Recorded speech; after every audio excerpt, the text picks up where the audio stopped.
Hey, Byte here. Today, I invite you to join me on an adventure as I try to produce, mix and master a song in just 10 hours. Let's jump straight in. The first 15 minutes were spent making an idea that I did not like at all. The chords, melody and general vibe was just wrong, so I found some new chords and started playing around with this melody.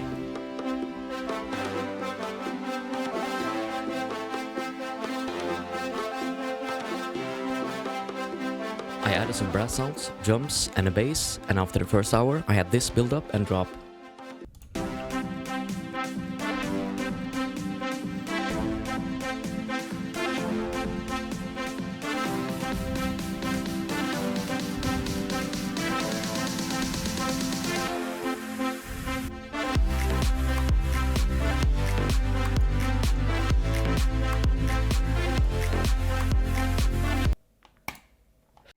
Timer, dude. Yeah. I had some issues with my timer at times. The next hours I spent making the rest of the foundation of the song. I wanted a verse and a second build up and drop. I found a sample vocal, added chords, drums and the bass, and there was the verse. I don't believe what you said. I don't want you coming around now. Then I made this alternative melody that I would use in the second drop. I layered it with a few more sounds to make it more powerful.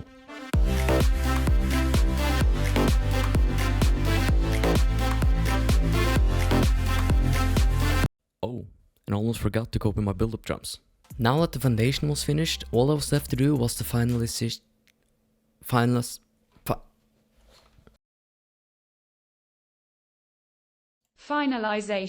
The track just needed an intro, an outro, more sounds, more appealing drums, a better vocal, better build-ups, and a mix. Yeah, still a lot of work to do. My first thought of finalization was that it would be cool with some acoustic guitar in the track, so I started playing. I tried some different grooves and recorded my guitar, but since it sounded terrible, I ended up just deleting it altogether. I still wanted something that sounded like a guitar in the song, so I found this sound that I really liked.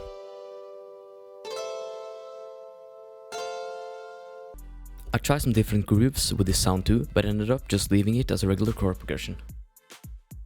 The next thing I focused on was my snares. I felt they overall were weak and not as punchy as I wanted them to be. I found some new ones that I could put in the build up and drop.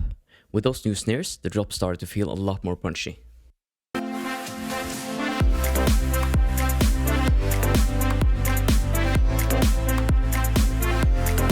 I wanted to make an intro, so I took the guitar thing that I already had and one of my main leads and added this crackle sound I found on Splice.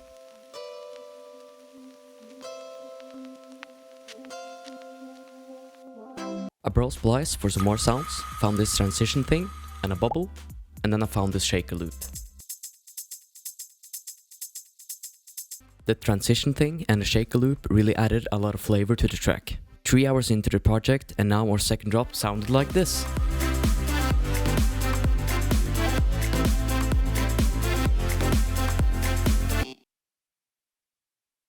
The next session I started working on the build-up. It was still lacking a lot and I needed to add more sound effects and drums to make it more interesting to listen to. I ended up thinking I would look more into build-up drums at a later time and focused on the effects instead. I added the snare effects and made a new snare groove on the second part of the build-up. Then I found these pre-drop drums and layered it with in the first build-up. Then I added a glitch effect and a new riser in the second build-up.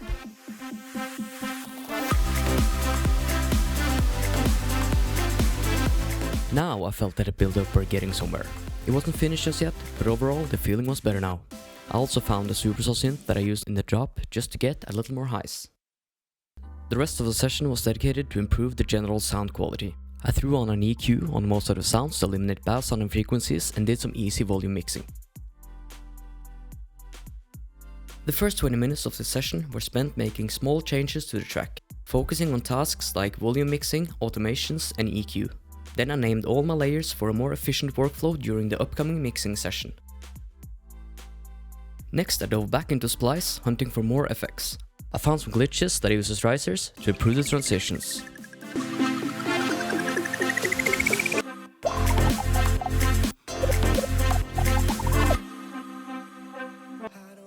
With the production phase complete, I did final volume mixing and generally lowered the volume on all layers to make necessary headroom for the mixing and mastering session. Next, I bounce out the song in stems.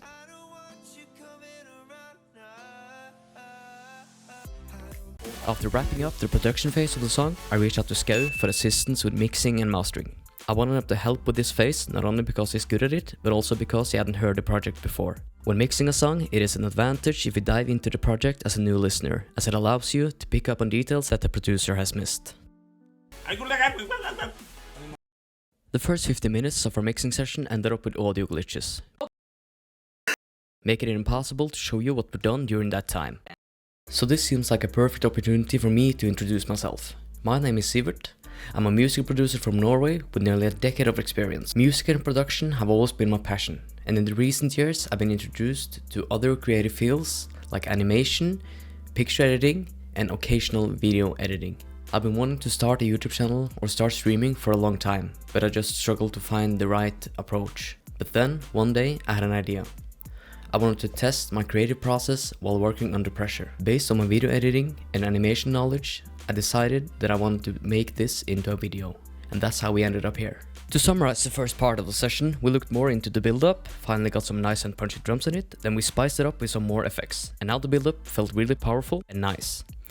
We then carefully EQ'd each element to define its own audio space, making sure that no sound clashed with one another. These steps are important as they make the audio experience a lot better. At some point I saw that the sound wasn't being recorded, so we restarted OBS to figure it out, and now we actually have sound for the rest of the session. Yay! I won't go into too much detail about this phase of song production, as mixing and mastering can be quite technical and, let's be honest, a bit on the boring side. But hey, if you would like me to dive deeper into this process in a future video, just drop a comment and let me know. Mixing is all about enhancing the sound, putting EQs on all the tracks to eliminate bad sounding frequencies and to boost the frequencies that fills out the composition nicely. Here, for example, I did EQ work on one of my lead melody sounds. We also did some panning to get a better stereo feel. Compression and volume mixing is also a big part of mixing. Here we use compression to tighten and make our drop jumps more punchy. Also, since I couldn't show you when we worked on it, here's how the build-up sounded now with the new drums and FX.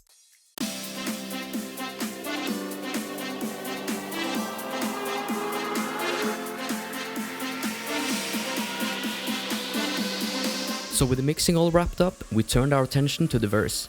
In the production stage, I threw in a sample vocal, not quite sure if I'd keep it, replace it, or record something new. We started to look at options and tried to put on a vocal chop thing to replace the old sample vocal.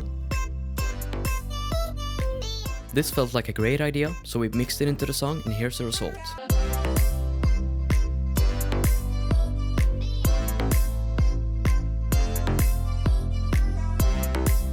This marked the mixing session finished. We had fine-tuned every bit of the song and were ready to take on the next step, mastering.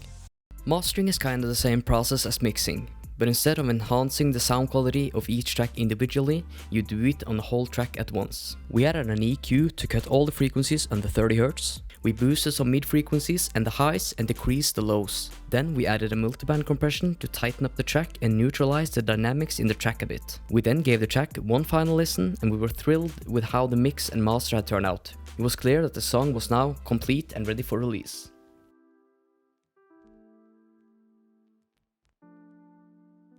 And that marks the end to this project.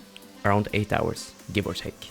I'm not completely sure after I f***ed up the timer in OBS every time I open it. Around 8 hours to produce, mix and master a track. I can really suggest doing this challenge to all the music producers out there who's like me, who struggles to finish up their projects. I wish you a fantastic day and I'll see you around. Goodbye.